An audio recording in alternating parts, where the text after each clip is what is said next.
পালাইছে কোনো চিপাই পালাইছে মনে হয়। কোন চিপাই পালাইছে? টাকা পয়সা মাইরা কয়দিন খাবি? আর ডিগুটি ব্যাগ বাইন গেলাম কয়দিন থাকতে পালাই। চল চল চল চল চল চল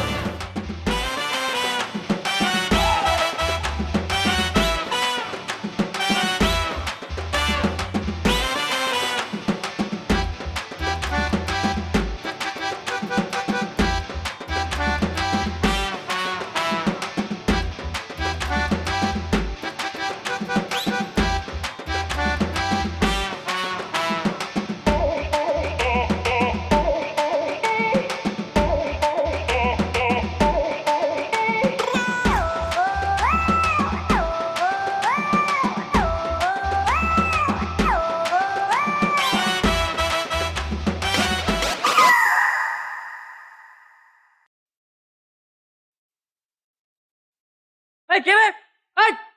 এই উপর থেকে একটা ময়লা বাড়ি ফেলে কে কে? হ্যাঁ, মানুষের বিবেক আছে রে? কে এবার ময়লা বাড়ি ফেলে?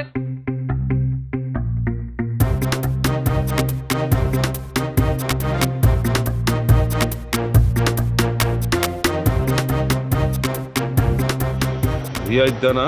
মানুষ একটা খবর আছে তোরা? রিয়াজ দেই তো। আরে বেটা, তোরা আমি রাস্তাঘাটে হারিকেন দিয়ে খুঁজতেছি আর তুই পলায় পলায় আসোস না? তোর লাগে তো হিসাবটা এখনো বাকি আছে। ওই কথা থেকে বাড়ি ফেলতে হ্যাঁ? এই সকালবেলা আমার কাপড় চুপড় নষ্ট করে তিনটায় বাড়ি করে দিছে। মানে আমি কি করবো? পুরো ভিজাই ভিজাই কি করছেন? এই কয়তাল থেকে বাড়ি ফেলছেন? বাইরে আপনারা, আপনাদের খবর আছে জানান। কি হইছে? তোর দিন মাটি করছে কে? আরে ভাই বললেন না, পুরো দেখেন কি করতে ভাই, ভিজাই ভিজা এসব ভালো লাগে নাকি? এই আপনাদের খবর আছে কিন্তু তত সব ফাইজলামি করে। ভাই ভাই আপনি কে ভয় পাইছস? ভয় পাম কেন ভাই? শার্টটা ভিজায় ফেলাইছে তাই না? সাত বিজয় বলাইছে না? তোর একটা দিন মাটি করে দিছে দেখে তুই চিল্লাচিল্লি করতেছস, আর তুই যে আমার জীবনটাই নষ্ট করে দিছস এটার উত্তর দিব কেডা? হ্যাঁ, তোর যে আজকে আমি কি করুম? কিরে কথা কসকে? তোর আমি কি করুম জানাস? ভাই আপনি আমার কথাটা শুনেন, আপনি তো আমার বড় ভাই ভাই তাই না? আপনার কথাটা শুনেন। বুঝছি, তোর আজকে পাড়ায়া তোর মুখ টুক ছ্যাঁচড়া বানালাম আমি। এই ভাই এই পাগল পাগল, আমি পাগল না? এই ভাই পাগল পাগল পাগল রে পাগল, বুঝামো আমি কি পাগল নাকি? পাগল পাগল বুঝামো ভাই পোশাক আশাক থেকে বুঝতেছেন না পাগল? বলতো পাগল পাগল। আমি পাগল নই স্যার, ওই বেটা আমি পাগল না? আজকে অফিসে যাই তুই বলতে আমি তোর ছেড়ে দিলাম, তারা বাসায় যায় লই, বাসায় যা পোশাক বদলায় তোর দেখ আমি পাগল কি?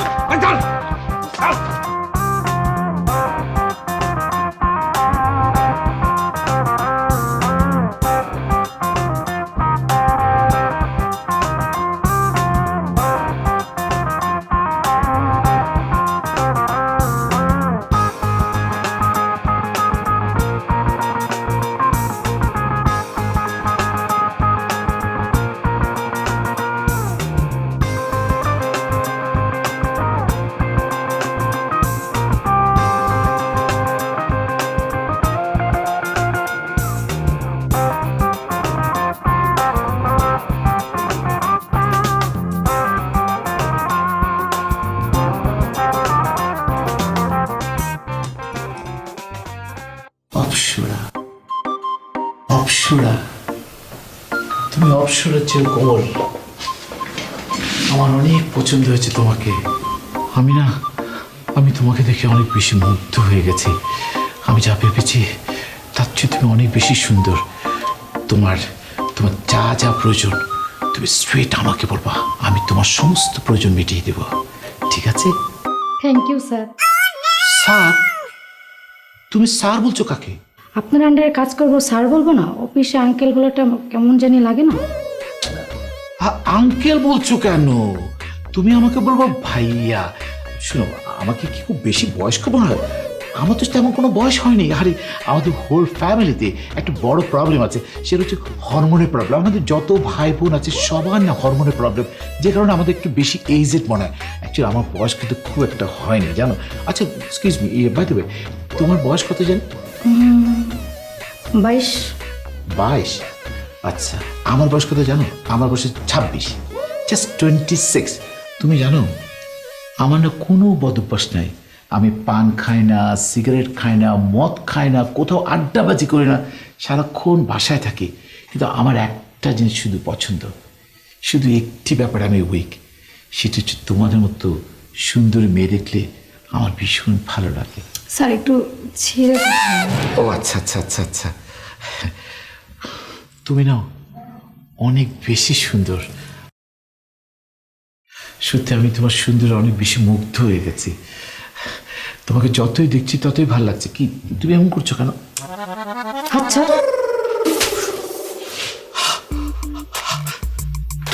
তুমি আমাকে চড় মারলে? তোদের মতো পশুদের আমার কোমর হাতটা দিয়ে চর মেরে লাল বানাতে ইচ্ছা করে। আস্তে কথা, আস্তে কথা, আস্তে কথা বলো। অফিস কি আসতে বলবো তোকে? হ্যাঁ, তোর ওই পশুর চেহারাটা সবাই জানুক আর সবাই শুনুক। অনেকক্ষণ ধরে আমি সহ্য করতেছি, কিচ্ছু বলতেছি না।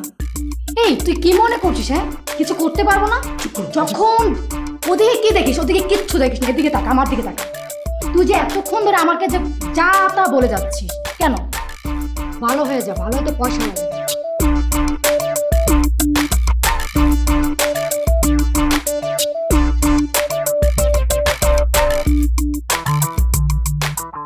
স্যার কোনো সমস্যা? তুমি কেন এই সময় এসছো? স্যার আওয়াজ পাচ্ছিলাম বাইরে, অনেক আওয়াজ শোনা যাচ্ছিল ভিতর থেকে। আওয়াজ? এখান থেকে এই রুম থেকে কি করে আওয়াজ পেয়েছো? জি স্যার। আচ্ছা আচ্ছা, আমি একটা কথা বলো তো, এই যে তুমি যে সিলেকশন বোর্ডে আছো, তোমাকে তো আমি সিলেকশন বোর্ডে সবচেয়ে বেশি পছন্দ করি। তুমি সব কি মেয়ে পাঠা বলো তো?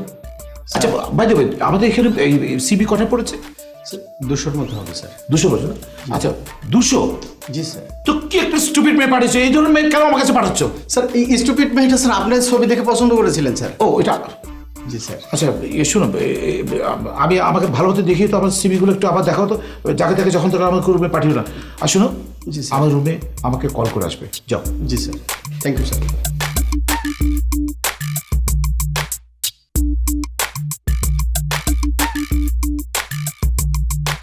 আপনি কি মার্কেটিং রিলেটেড জব করতে পারবেন?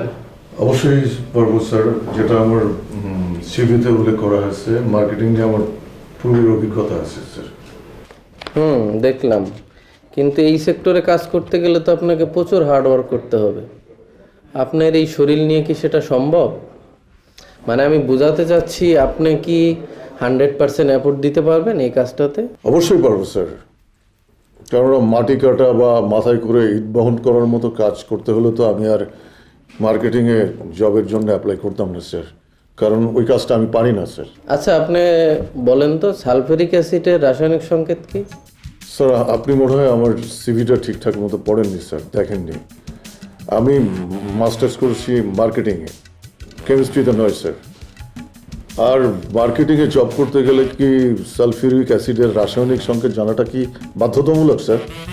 ছাগল দিয়ে হাল চাষ হয় না, এই প্রবাদটা নিশ্চয়ই শুনেছেন। আপনি এখন আসতে পারেন, আপনার চাকরি করার মতো নিম্নতম যোগ্যতাটুকু নেই। ছাগল দিয়ে হাল চাষ হয় না, এই প্রবাদ বাক্যটার সাথে আমি ছোটবেলা থেকে পরিচিত, অনেক শুনেছি, অনেক পড়েছি। কিন্তু স্যার দেশে যেখানে বড় বড় ইন্ডাস্ট্রিগুলো আপনাদের মতো ছাগল দিয়ে কাজ চালিয়ে নিচ্ছে, সেখানে ছাগল দিয়ে কেন হাল চাষ হবে না স্যার? বলতে পারেন? পারবেন না স্যার, বলতে পারবেন না। আসুন স্যার।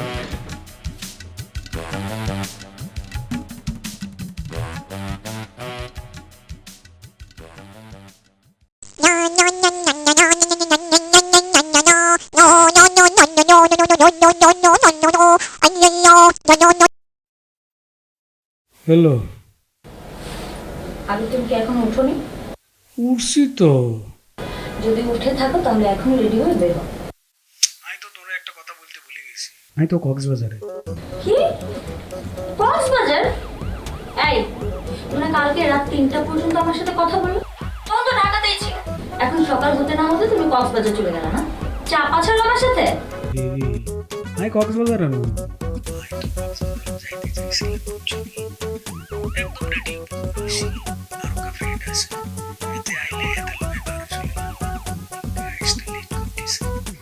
একটু হুতে দিছি আর কি।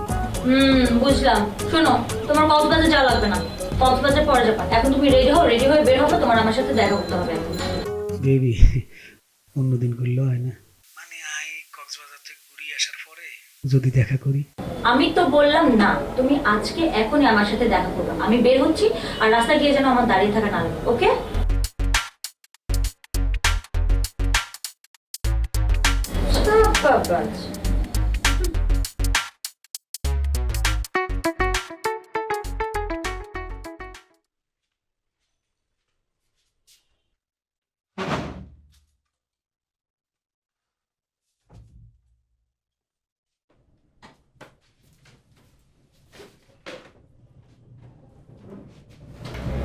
কি ব্যাপার? তুমি ঘরে ঢুকে মুখ পেঁচার মতো করে বসে পড়লে কেন? কি হয়েছে? কথা বলবে তো। কথা না বললে বুঝবো কিভাবে যে কি হয়েছে? আরে আশ্চর্য, প্রশ্ন কিছু উত্তর দিচ্ছ না কেন? নে, এবারকার চাকরিটাও হয়নি, তাই তো? হবে না? না, হয় না। আমি জানতাম হবে না। ওই যে বললাম তো, হবে না। হবে না কারণ আসলে তুমি চাও না যে তোমার চাকরি হোক। তুমি যদি চাইতে, তুমি যদি সিনসিয়ারলি চেষ্টা করতে, তাহলে এতদিনে কিছু না কিছু একটা ব্যবস্থা হয়ে যেত। এতগুলো মাস পার হয়ে গেল, তুমি তুমি বুঝতে পারছো যে কিভাবে সংসার চলছে? বাইরে যাওয়া, কেনাকাটা, রেস্টুরেন্টে খাওয়া, সেসব তো বাদই দিলাম। সকল বিলাসিতা তো বাদ দিলাম। যেটুকু না হলে চলে না, সংসারের মিনিমাম খরচটুকু, সেটাও এখন আর জোগাড় করা যাচ্ছে না। এভাবে কিভাবে সম্ভব? আমার পক্ষে নেওয়া সম্ভব হচ্ছে না, আমি নিতে পারছি না। বুঝতে পারতো তুমি? এখন মানুষের সময় একরকম যায় না। কয়েকদিন আগেও তো আমি একটা বড় চাকরিতে ছিলাম, তাই না? আনফরচুনেটলি জবটা চলে গেছে। এখন আমি কি করবো বলো? আমি কি করব? আমি কি করব সেটা বলে দাও। তুমি তো জানো আমি কেমন ফ্যামিলির মেয়ে। আমার বাবা মা আমাকে কিভাবে মানুষ করেছে সেটাও তুমি জানো। আমার জন্মের পর থেকে আমি শুনে এসেছি যে সোনার চামচ মুখে দিয়ে জন্ম হয়েছে। সেই আমি তোমার সংসারে আসার পর থেকে সবকিছুর সাথে অ্যাডজাস্ট করার চেষ্টা করেছি এবং করে যাচ্ছি। আমার পক্ষে আর সম্ভব হচ্ছে না। এভাবে চলতে থাকলে আমি এখানে থাকতে পারবো না। আমি তোমার সংসার ছেড়ে চলে যাবো। যাও, বের হয়ে যাও। তবে আমি আটকা রাখছি, তোমার শিকল দিয়ে রাখছি আমি। ওকে আমার ঘাড় ধাক্কা ধরে বের করে দিতে হবে। যাও, বের হয়ে যাও।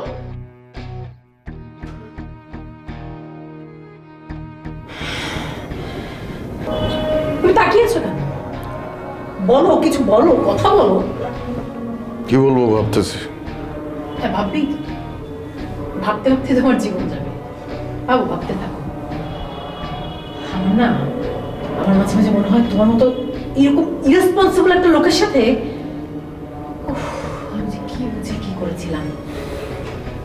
তোমার মাঝে মাঝে তোমার সাথে কথা বলতে ইচ্ছা করে না। চল, ছেড়ে যাও।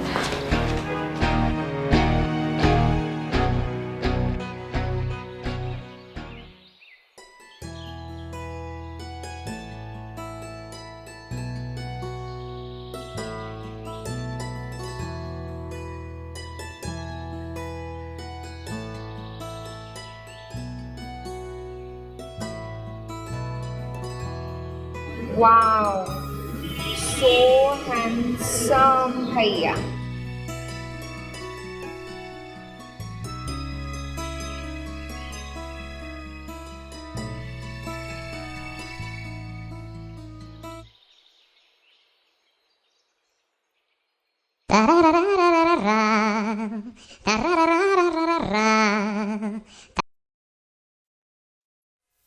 হ্যালো ভাইয়া, আপনি কি আমাকে ভুলে গেছেন? আরে না না, ভুলবো কেন তোমাকে? তোমাকে কি বলা যায়? কিন্তু আমার কাজটার কথা মনে পড়ে নাই। কোন কাজটার কথা যেন বলেছিলে? আমি তখন বলছিলাম না যে আপনি আমাকে সত্যি ভুলে গেছেন।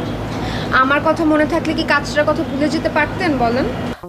আসলে অনেকগুলো কাজের প্রেশার ছিল তো, তাই মাথা থেকে আউট হয়ে গিয়েছে। তুমি একটু মনে করে দাও তো কোন কাজটার কথা যেন বলেছিলে। ভাইয়া আপনাকে বলেছিলাম না একটা কাজের ব্যবস্থা করে দিতে। ও ইয়েস ইয়েস ইয়েস, তোমার কাজের ব্যাপারে অবশ্য আমি একজনের সাথে কথা বলেছি। সত্যি ভাইয়া? ও মাই গড। কিন্তু পরি একটা না ঝামেলা আছে। কি ঝামেলা ভাইয়া? সব কথা কি ফোনে বলা যায়? এটা না সামনাসামনি বলতে হবে। এক কাজ করো, তুমি ফ্রি থাকলে চলে আসো না, আমরা কোথাও বসি। ওকে ভাইয়া, আমি তাহলে বের হচ্ছি। কোথায় আসতে হবে বলেন তো? আমার বাসায় চলে আসো। আরে না, যোগ করতেছিলাম। এক কাজ করো, আমি তো টেক্সট করে দিচ্ছি কোথায় আসবে। আচ্ছা ঠিক আছে ভাইয়া। ভাইয়া আপনি কিন্তু একদম লেট করেন না, আমার ম্যাক্স 15 মিনিটস লাগবে। Okay, see you there. Bye by.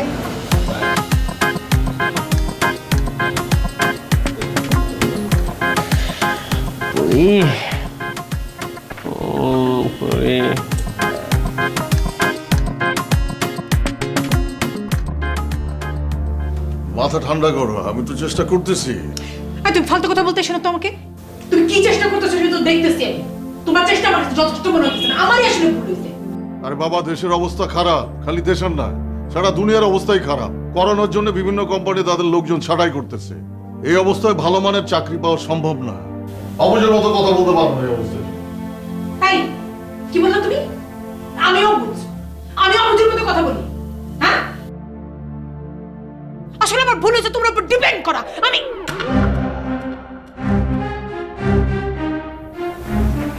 এই তোমার শার্ট এটা কিসের দাগ? কোনো লাল দাগ লাগছে কোনো জায়গা থেকে, এটা নিয়ে প্রশ্ন করার কি আছে? প্রশ্ন করার আছে, কারণ এই লাল দাগটা একটা লিপস্টিকের দাগ। লিপস্টিক থাকে মেয়েদের ঠোঁটে। হ্যাঁ, লিপস্টিক তো মেয়েদের ঠোঁটেই লাগানো থাকে, তাতে এমন কি? বলতে পারো।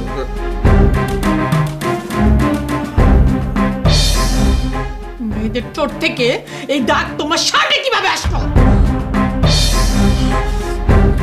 ছোটই তো থাকে, এখন কিভাবে লাগছে এটা তো লিপস্টিক না, এটা কি ওই যে অফিসের কোনো রং টং লাগছে হয়তো।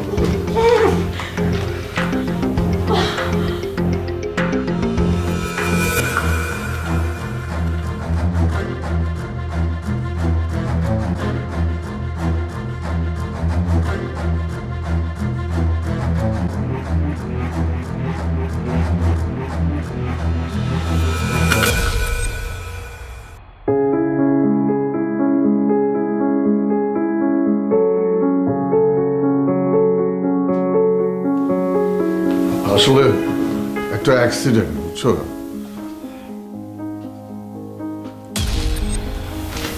অ্যাক্সিডেন্ট? আসলে আমি এখন বুঝতে পারতেছি যে তোমার আগের চাকরিটা চলে যাওয়ার কারণ কি, এবং কি জন্য এতদিন পার হয়ে যাওয়ার পরেও তুমি একটা নতুন চাকরি জোগাড় করতে পারতেছো না। বিশ্বাস করো, এটার সাথে চাকরির কোনো সম্পর্ক নাই। আছে, সম্পর্ক আছে, এবং সেই সম্পর্কটা কি সেটা আমার কাছে খুব পরিষ্কার। তোমার আসলে তোমার সম্পর্ক হয়েছে, তোমার নতুন আরেকটা সম্পর্ক হয়েছে, প্রেমের সম্পর্ক। সেই জন্য তোমার আমাকে সহ্য হইতেছে না। আমাকে সহ্য করতে পারতেছো না সেটা তো মুখে বলতে পারতেছো না। তুমি প্রথমে নাটক করছো যে তোমার চাকরি চলে গেছে, তারপরে তুমি নাটক করতেছো যে তোমার নতুন কোনো চাকরি হচ্ছে না। বাহ, দারুণ প্ল্যান করছো। আর কিসের সাথে কি মিলাচ্ছ তুমি? তোমার কি মাথা খারাপ হয়েছে? আমার মাথা তো খারাপ হওয়ার প্রশ্নই আসে না, বরং আমার মাথা একদম ঠিকঠাক মতো কাজ করতেছে। আমার মাথায় কাজ করতেছে বলে তো তোমার মাস্টার প্ল্যানটা আমি ধরে ফেলছি। তুমি যে প্ল্যানটা সাজাইছো সেটা যে আমি ধরে ফেলছি সেটা এখনো বুঝতে পারো নাই? একদম তোমাকে ভেঙে বলে দিতে হবে? হ্যাঁ, আচ্ছা শোনো, চলো আমি বলতেছি, তোমার সিরিয়াল অনুযায়ী আমি তোমার প্ল্যানটা বলতেছি। তুমি প্রথমে প্ল্যান করছো যে তোমার চাকরি চলে যাবে, চাকরি চলে গেছে। তারপরে তুমি প্ল্যান করছো যে তোমার নতুন চাকরি পাবা না, সেটা নিয়ে তোমার অশান্তি। তুমি নতুন চাকরি পাচ্ছ না, সেটা নিয়ে অশান্তি দেখাচ্ছ। অভাব অনটন, সংসারে টাকা পয়সা নাই, আমার সাথে রোজ ঝগড়া হচ্ছে, আমাকে সহ্য করতে পারতেছো না। তো এত কিছু নাটক করে আলটিমেট পরিণতি কি হবে? আলটিমেট পরিণতি হবে সংসারে অশান্তি সহ্য করতে না পারা আমি এই বাড়ি ছেড়া, তোমার সংসার ছেড়া, তোমার ছেড়া চলে যাব। আমি চলে যাওয়ার পর তোমার যে নতুন প্রেমটা হয়েছে, তোমার সেই নতুন প্রেমিকাকে তুমি বিয়ে করে তোমার সংসারে নিয়ে তুলবা, তুমি নতুন সংসার শুরু করবা। এই হচ্ছে তোমার মাস্টার প্ল্যান। তোমার এত নাটক সাজানোর কোনো দরকার ছিল না তো। তুমি আমাকে সোজাসুজি বলে দিলেই পারতো, আমি চলে যেতাম তোমার জীবন থেকে। তুমি কিন্তু বেশি বেশি করতেছো অবন্তী। আমার ধৈর্য নষ্ট হইলে হিতে বিপরীত হয়ে যাবে বলে দিলাম, তখন কিন্তু কিছু করতে পারবো না।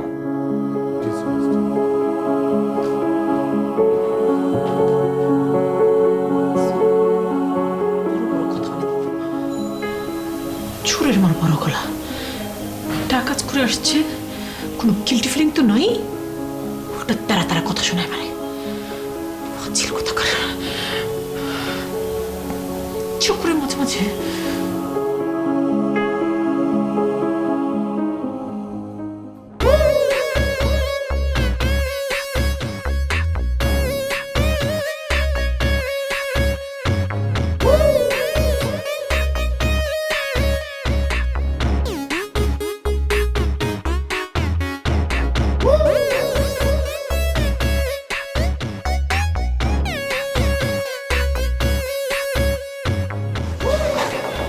এভাবে কি দেখছেন স্যার? তেমন কিছু না, তোমাকে দেখছি। আপনার দেখার অভ্যাসটা এখনো যায়নি না? এতদিনের অভ্যাস এত তাড়াতাড়ি যাবে বলো? তা ঠিক, কিন্তু এটা তো একটা পার্মানেন্ট সলিউশন দরকার, তাই না স্যার? আপনি একটা বিয়ে করে ফেলেন। ইম্পসিবল। এই বিয়ে মানেই একটা অশান্তি, বিয়েটি আমাকে দেওয়া হবে না। কিন্তু এভাবে অন্যের বউয়ের দিকে দেখাও তো ঠিক না। একটা ভদ্রলোক হয়ে কি অন্যের বউয়ের দিকে ভাবে তাকিয়ে থাকা ঠিক? এটা তো বৈধ না, অবৈধ, তাই না স্যার? আরে অন্যের বউ যদি আমার আপন প্রেমিকা হয় তাতে সমস্যা কি? যার বউ সে বউ হিসেবে দেখবে, আর আমি আমার প্রেমিকা হিসেবে দেখবো, এতে তো কোনো প্রবলেমই নেই। অন্যের বউকে প্রেমিকার চোখে দেখাটাও কিন্তু অবৈধ স্যার। আরে অন্যের কাছে যেটা অবৈধ সেটা তোমার কাছে বৈধ তো হইতে পারে, ঠিক না? আর এখানে বৈধ অবৈধ তো কিছু নাই। শোনো, তোমাকে বুঝাই বলি, আকাশের চাঁদ যখন যেই প্রান্তে ঠিক মতো আলো দেয় সেটাকে পূর্ণিমা বলে। কথাটা কি বুঝতে পারছো?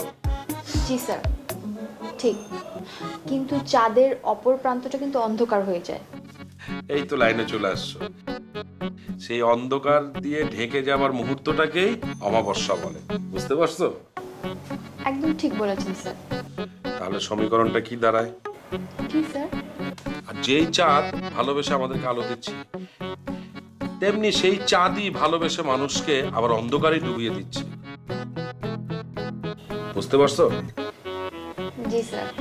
শোনো রোদেলা, সবাই বলে চাঁদের কলঙ্ক নাই, অথচ সেই চাঁদই সবাইকে এক এক সময় এক এক রকম ভাবে ভালোবাসতেছে। আর আমি সনের যদি ভালোবাসি তাহলে সেখানে বৈধতার অবৈধতার কি আছে বলো? একদম ঠিক স্যার। আপনার যুক্তির কাছে তো আইনস্টাইনও ফেল করবে। ভাগ্যি শুনে এখন জন্মায়নি, তাহলে যে কি হতো বেচারার। কি হতো আর? সে তার মতো থাকতো, আমি আমার মতো থাকতাম। তার যুক্তি তার কাছে, আমার যুক্তি আমার কাছে।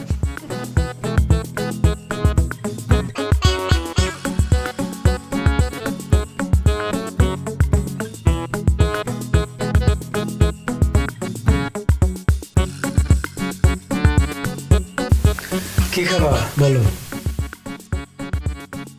কি খাবো? আমার কিছু ভালো লাগতেছে না, জানোই তো। আরে বাবুরা, তুমি কি বলতেছো? তুমি এখনো আমাকে চিনতে পারো না। তুমি যদি চাও পুরা ঢাকা শহর তোমার সামনে ট্রে করে নিয়ে এসো, আর তুমি সামান্য বাসার লাই চিন্তা করতেছো? চিন্তা কেন করব না বলো? তুমি জানো আমি আমার খালার বাসায় থাকি, মানে বাসাটা আমাদেরই। আমার মা আর কি আমার খালাকে থাকতে দিছিল, তারপর খালা নিজের বাড়ি বানায় ফেলছে। এখন আলটিমেটলি তো বলা যায় আমরা তার বাসায় থাকি। আর মানুষের বাসায় থাকলে তো বুঝোই, যতই খালা হোক, মানুষের বাসা তো মানুষের বাসায়, নিজের কোনো ব্যক্তি স্বাধীনতা থাকে না, নিজের ইচ্ছা মতো কিছু করতে পারি না। খালার সাথে আমার সম্পর্কটাও তো ভালো না। আমার কিন্তু আর ভালো লাগতেছে না, আমার ওইখানে থাকতে একদম দমবদ্ধ লাগতেছে। বাবুরে, তুমি বুঝো না, তুই এইভাবে মানে তুমি কি এইভাবে বললে মনে কষ্ট হয়, বুঝো না? আই নিজের চোখে তোর এই কষ্ট দেখতে পাইতেছি। আচ্ছা, তোমার যদি এত তাড়াহুড়াই থাকে, ইমার্জেন্সি থাকে, তাহলে তুমি আমার ফ্ল্যাটে উঠতে পারো তো। তোমার ফ্ল্যাটে? হ্যাঁ। তুমি কি পাগল? আমার মতো একটা আনম্যারিড মেয়ে তোমার মতো একটা ছেলের সাথে একা থাকতে পারবে? আর এটা যদি মানুষ জানে কি বলবে? এরে তোরা বুঝাইতে পারছিস না। আমার তো ঢাকা শহরে একটা ফ্ল্যাট না, 2টা ফ্ল্যাট। দরকার হইলে তোমার না একটা ফ্ল্যাট খালি করে দিই, কোনো অসুবিধা আসেনি। How full I am. তোমারে আগে বলি না কেন? না, আমি তো ভাবছিলাম তোমার একটা ফ্ল্যাট, তুমি কিভাবে থাকবা? তোমার যদি 2টা ফ্ল্যাট হয় তার মানে তো একটাতে আমি নিঃসন্দেহে থাকতেই পারি। ও মা, তুমি কি বলতেছো এসব? তুই সারা জীবন থাকো, তোমার কেউ নিষেধ করিব না। How sweet. আচ্ছা শোনো, এখন আমরা কিছু অর্ডার করি। এক্সকিউজ মি, এই মামা এদিকে আসেন।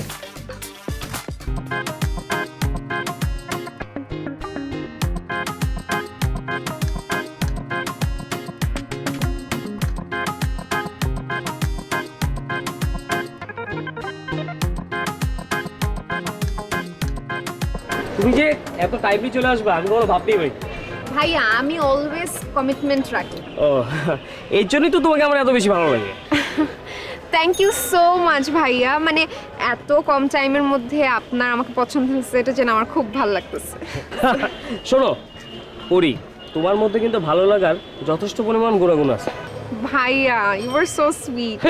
আচ্ছা আপনি আমার এত বড় একটা উপকার করছেন, আপনার সাথে রাস্তায় দাঁড়ায় দাঁড়ায় কথা বলবো, বলেন এটা কেমন দেখা যায়? চলেন কোনো রেস্টুরেন্টে গিয়ে বসি। শিওর, তাহলে তোমার সম্পর্কে বলো, আমরা তোমার গাড়িতে যাই।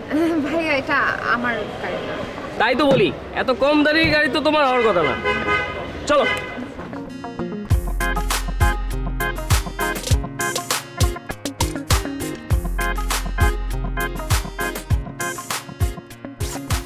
বিলটা নিয়ে এসেন প্লিজ।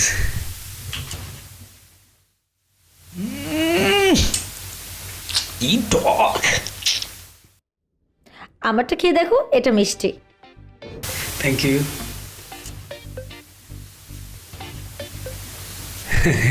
2,500 টাকা বিল আসছে। কত কিছু খাইছি, মাত্র 2,500 টাকা বিল আসছে। রিজনেবল না? হ্যাঁ। কি এই কই যাচ্ছ? কি খুঁজো? মানি ব্যাগটাই তো খুঁজে পাইতেছি না। খুঁজে বললো নিচেও নাই। কোথায় রাখছো? বাসায় রেখে আসো নাই তো? আরে না, বাসায় যদি রেখে আসি তাহলে রিক্সা ভাড়া দিলাম করতে। ও, খোঁজো একটু আশেপাশে খোঁজো। মানি ব্যাগ তো খুঁজলাম তো, বুঝলাম না কই বললো। নাটক, খালি আমার একটা থাকার ব্যবস্থা হোক, এখন কিচ্ছু বলবো না। দেখো মানি ব্যাগ ছাড়া কি চলা যায়? কিরকম অস্থির অস্থির লাগতেছে, কিরকম একটা বিব্রতকর অবস্থায় বললাম। আচ্ছা বেবি, তুমি কোনো টেনশন করো না, আজকের বিলটা আমি দিয়ে দিচ্ছি। না তুমি কেন দিবা? বিল তো আমার ক্রেডিট। মানি ব্যাগে তো ক্রেডিট কার্ড, আর মানি ব্যাগ তো খুঁজেই পাচ্ছ না। ক্রেডিট? আচ্ছা কি একটা অবস্থা। কোনো ব্যাপার না, তুমি এক কাজ করো, কার্ড উঠাও, মানি ব্যাগটা খুঁজে বের করো। টুম্পা তুমি কিন্তু আমার কাছে এইটা কিন্তু পাওয়া বলে দিচ্ছি, বুঝতে পারছো? আরে তুমি আমার জন্য একটা ফ্ল্যাট দিয়ে দিচ্ছ, আর আমি বিলটাও দিতে পারবো না। এক্সট্রা 200 টাকা দিয়ে দিচ্ছি ওদের tips. Excuse me. Excuse me.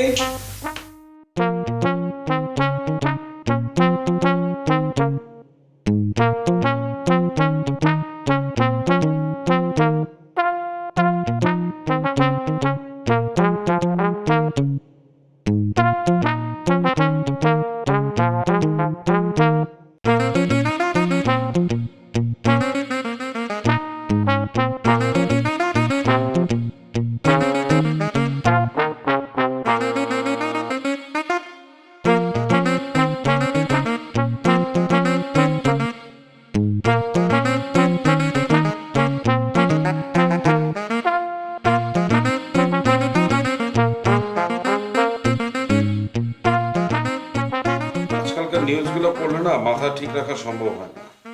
কেন স্যার, কি হয়েছে? কোনো খুন হয়েছে, গুম হয়েছে, রেপ হয়েছে, কি হয়েছে? ওয়েট, তোমাকে পড়ে শোনাচ্ছি। বিবাহ বিচ্ছেদের 1 মাস কাটেনি, অথচ চিত্রনায়িকা শবনম নতুন করে তার প্রেমের জালে ফাঁসালেন বিশিষ্ট ব্যবসায়ী জামান হোসেনকে। খুব শীঘ্রই তারা বিবাহ করতে চলেছেন। জানা গেছেন জামান হোসেন এর আগে দুটি বিয়ে করেছেন, এটা তার 3য় বিয়ে। বিয়ে নিয়ে ভীষণ খুশি শবনম ও জামান হোসেন। এটা তো ভালো খবর স্যার, আপনি খারাপ বলছেন কেন? খারাপ খবর বলবো না, আরে কথায় আছে না যে ন্যাড়া বেলতলা একবার যায়, আর জামান সাহেব এটা কি করলেন, তিনবার রিস্ক নিলেন। আরে ভাই, জীবনে প্রেম আসবে যাবে অনেকবার, তাই বলে কি বিয়ে করতে হবে? প্রেম থাকলে বিয়ে করতে সমস্যা কোথায় স্যার? অবশ্যই সমস্যা আছে। এই মেয়ে যে জামান সাহেবের সাথে থাকবে আজীবন, এটা কোনো গ্যারান্টি আছে? হ্যাঁ, আর জামান সাহেবই বা কি, যে জ্বলন্ত আগুনের মধ্যে একদম সেদে সেদে আবার পা ফেললো, আজব ব্যাপার। আর পত্রিকাগুলো দেখো না, দেশে কি আর কোনো ঘটনা ঘটে না যে ছাপাইতে হবে না? হ্যাঁ, এই ঘটনায় ছাপাইতে হবে? অদ্ভুত সব নিউজ ছাপাইতেছে, মানে কি আমি এগুলো কিছুই বুঝি না।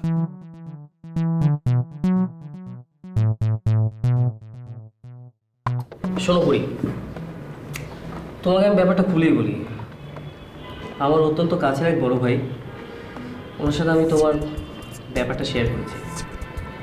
বুঝতেই তো পারো, এখন জবের সেক্টর মানে চাকরির বাজার ব্যবস্থা খুবই খারাপ, মানে একদমই সোনা হরিণ, তা আসলে হীরার হরিণের মতো হয়ে গেছে, তাই না? সেটাই ভাইয়া, আমি জানি, কিন্তু আপনার যার সঙ্গে কথা হয়েছে উনি কি বললো? উনি তো আমার অনেক কাছে বড়, তো উনি আমাকে স্ট্রেট একটা কথাই বলেছে যে রিয়াদ, শুধু তুমি বলেছো বলে ব্যাপারটা আমি দেখব। তাহলে তো দ্যাটস এ গুড নিউজ, খুবই ভালো। কিন্তু তখন যে বলছিলেন কি একটা সমস্যা আছে? ও হ্যাঁ, ব্যাপারটা হলো কি, তোমার যে ডেজিগনেশন সেটা হয়েছে ভাইয়ার পিএস, মানে পার্সোনাল ব্যক্তিগত সহকারী।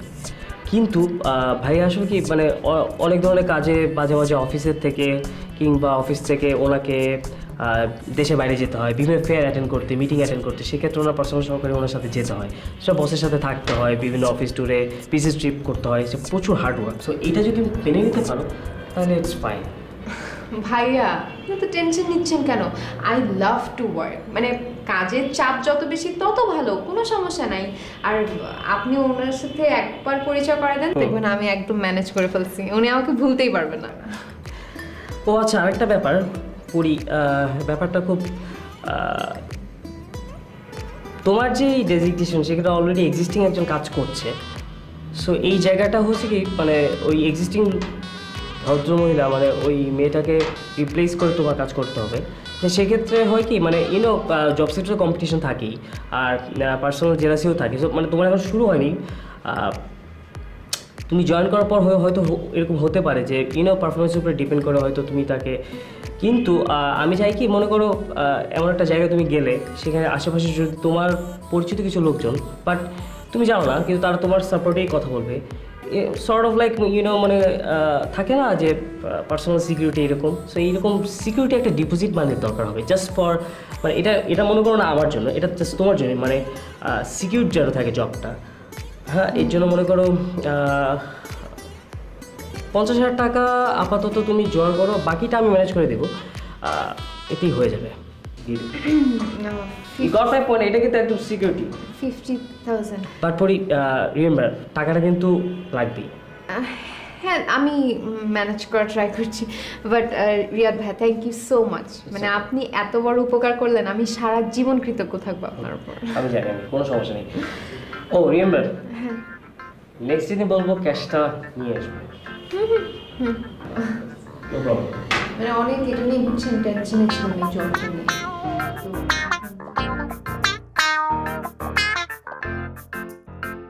স্যার একটা কথা বলবো, যদি কিছু মনে না করেন।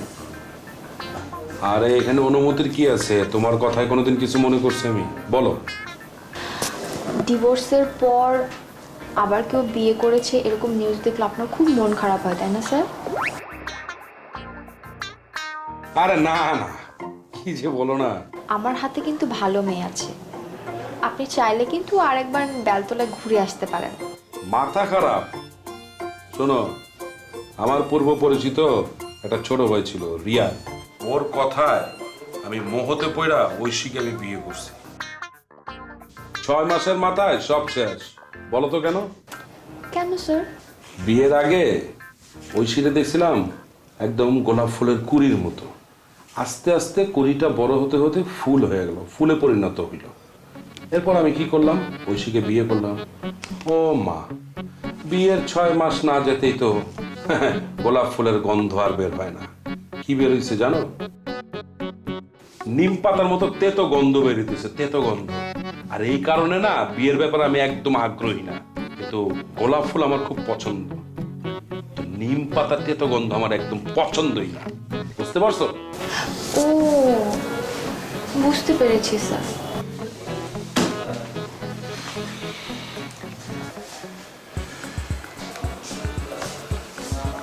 শোনো, তুমি কিন্তু এখনো ফুটন্ত গোলাপি আছো।